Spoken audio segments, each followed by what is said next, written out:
बजे 3:15 है कूलर चला ले वो। गर्मी के दिन है बजे 3:15 है कूलर चला ले वो। आना कूलर चला ले रे कारी तुझ गर्मी भगा ले वो। आना कूलर चला ले रे कारी ठंडा एसी चला ले वो। गर्मी के दिन है बजे 3:15 है कूलर चला ले वो। गर्मी के दिन है बजे 3:15 है कूलर चला ले वो। आना कूलर चला ले रे पूरी ठंडा एसी चला ले वो।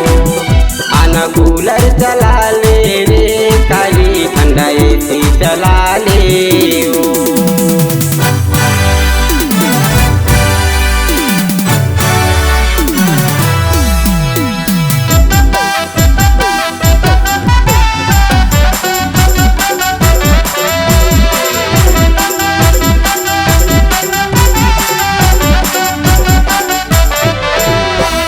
गर्मी में गोरी तोर होगे बारा हाल। आना ठंडा हवा ले ले बात मोरे मान। ठंडा हवा में तोला नींद आही वो। आनी बानी के गोरी सपना आही वो।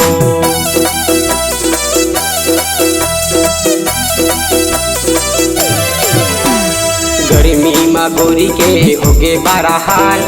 आना ठंडा हवा ले ले बात मोरे मान। ठंडा हवा में तोला नींद आही वो।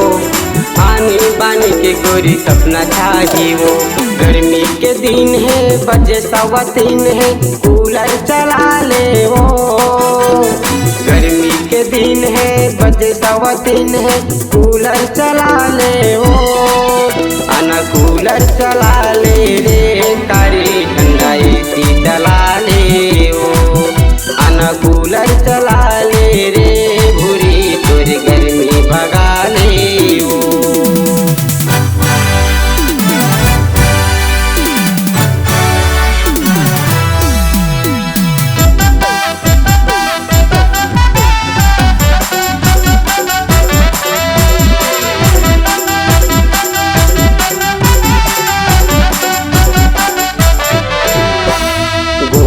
बदन हाँ हो जाही लाली वो। नोटा पमा गोरी हो जावे कारी वो।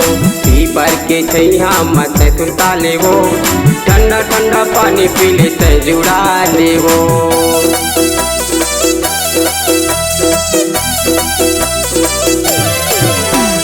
गोरा बदन हाँ हो जाही लाली वो। नोटा पमा गोरी हो जावे कारी वो। पीपर के छैया मत सुता ले वो। ठंडा ठंडा पानी पी ले ते जुड़ा ले वो। गर्मी के दिन है बजे 3:15 है कूलर चला ले वो। गर्मी के दिन है बजे 3:15 है कूलर चला ले वो। आना कूलर चला ले रे कारी ठंडा एसी चला ले वो। आना कूलर चला ले रे भूरी तोरी गर्मी भगा ले वो। गर्मी के दिन है बजे 3:15 है कूलर चला ले वो। गर्मी के दिन है बजे 3:15 है कूलर चला ले वो। आना कूलर चला ले रे पूरी ठंडा एसी चला ले वो। आना कूलर चला ले रे कारी ठंडा एसी चला ले वो।